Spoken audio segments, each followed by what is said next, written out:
Have you ever been tempted to achieve a list of long-term goals but just don't have the strength or energy to accomplish it?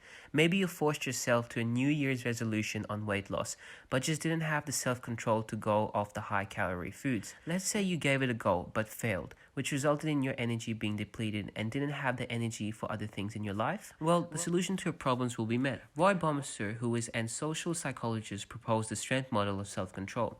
The model describes how individuals can control their behavior, tendencies, and natural desires to be able to achieve their long-term goals and conform to the codes of behavior and norms.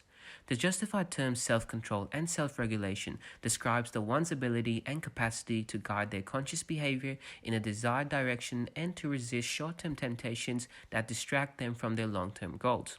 This presentation aims to deliver concepts, theories, and how research can be applied to specific problems. Imagine, for instance, you're driving a car on a rainy day and you need to choose whether to slow down or drive in a safe speed or a risky speed. And driving fast could potentially be dangerous, but you choose to slow down until you're comfortable from the risky speed.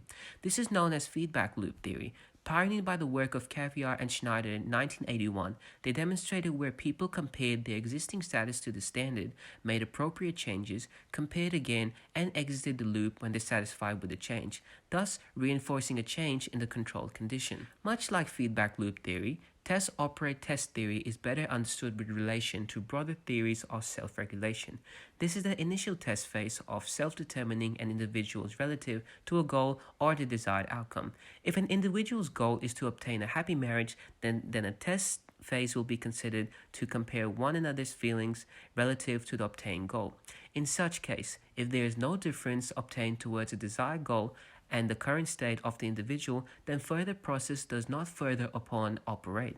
If a discrepancy lies between one goal, for example, cheerful marriage, and one's state, for example, hostile feelings towards one's mate, then the operate phase begins. It involves self-acting to obtain a goal.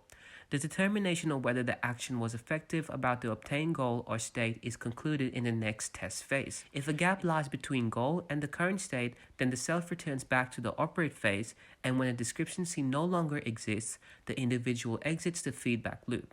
Thus, its aim is to eliminate discrepancies between the goal and state. The model explains that self-regularity fails by arguing that self-control is a limited resource which resembles like a muscle. The more self-control is exercised, the more it is worn out and depleted. Self-control has some depleting effects that vary as a function in a number of personal factors. Individuals who have high autonomous motivation exert self-control or perceive others to support their autonomy are less depleted than others with low autonomous self-motivation or those pressured by others to self-control. Preferably, individuals believe that increased positive mood and willpower isn't a limited resource and may reduce levels of ego depletion. So remember, if you're ever worried about temptation, always remember to self-control.